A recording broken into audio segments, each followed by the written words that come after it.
பட்டினப்பாக்கத்தில் மெரினா வணிக வளாகம்னு ஒன்று கொண்டு வரதா இருந்த இடம் ஒரு சர்வே பவுண்டரிக்குள்ள வசித்த முள்ளிக்குப்பம் முள்ளிமா நகர் அந்த மக்கள் வாழ்ந்த அந்த இடங்கள்ல காமராஜர் காலத்தில் உங்களுக்கெல்லாம் ஒரு தீப்பிடிக்காத ஒரு அடுக்குமாடி குடியிருப்பை கட்டித்தரேன் அப்படின்ற பேரில் சர்வே பவுண்டரியில் இருந்த அந்த மக்களை தூக்கின்னு போயிட்டு கடற்கரை ஓரமாக இருக்கக்கூடிய அன்சர்வே லேண்டில் சிஐடி அப்படின்னு சொல்லக்கூடிய அந்த குடியிருப்பு திட்டத்துக்கு அவங்க குடியிருப்பை கட்டி கொடுத்தாங்க. இன்னைக்கு பார்த்தீங்கன்னா கிட்டத்தட்ட 40-50 ஆண்டுகளுக்கு மேலே மிக கடுமையாக பாதிக்கப்பட்டு அந்த குடியிருப்புகளில் மக்கள் வாழவே முடியாது அப்படின்ற சூழலில்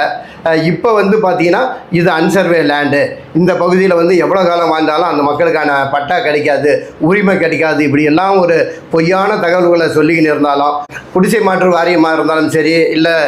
வீட்டு வசதி வாரியமாக இருந்தாலும் சரி, அவங்க அந்த இடங்களில் கட்டும்போது அந்த இடத்துக்கு பட்டா கொடுக்க முடியுது. ஆனால் பாரம்பரியமாக கடற்கரையை ஒட்டி வாழக்கூடிய அந்த மக்களுக்கு பட்டா கொடுக்க முடியாது அப்படின்னு ஒரு பொய்யான தகவல்களை திரும்ப திரும்ப சொல்லிக்கினே இருக்காங்க. அதே போல் அந்த மெரினா வணிக வளாகம் வரக்கூடிய பட்டினப்பாக்கம் அந்த மெயின் ரோட்டில் நடுக்குப்பத்துக்கு சொந்தமான குறிப்பாக பார்த்தீங்கன்னா சிங்காரவேலரோட பூர்வீக சொத்து அங்கே இருக்கக்கூடிய அந்த எல்லையம்மன் பழனியம்மன் கோயில் பேரில் இருக்குது. அந்த கோயிலுக்கு சொந்தமான சொத்துக்களும் அங்கே அந்த மெயின் ரோட்டில் இருக்குது. அந்த பகுதியில் இருக்கக்கூடிய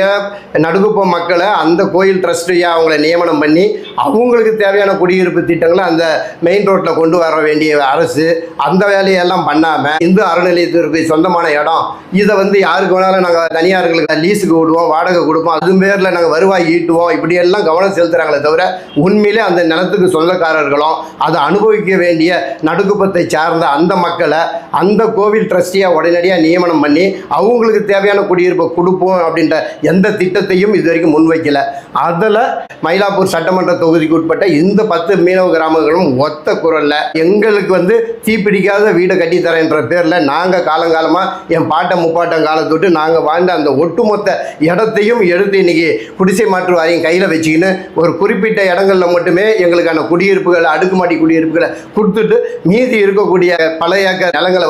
பல்வேறு துறைகளுக்கு வாரி வாரி கொடுத்து இருக்காங்க. ஆனால் பாரம்பரியமாக இருக்கக்கூடிய இந்த 10 மீனவ கிராமங்களை சார்ந்த மீனவர்களுக்கு குடியிருப்பு கட்டணும்னா மட்டும் இடம் இல்லை,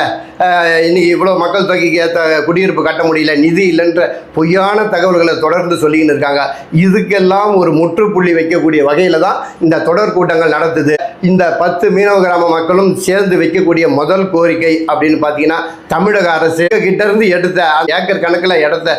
குடியிருப்பு கட்டினது போக மீதி இருக்கக்கூடிய இடங்களை அந்த மீனவ மக்கள் பேர்லேயே பட்டாவோட திருப்பி கொடுங்க என்ற கோரிக்கையை இப்போ நம்ம வச்சுருக்கோம். அதே போல் கடற்கரையில் பாரம்பரியமாக மீனவ மக்கள் பயன்படுத்தக்கூடிய அந்த பகுதிகளை மீன்பிடி தொழில் பாதுகாப்பு மண்டலமாக அறிவிக்கணும் என்ற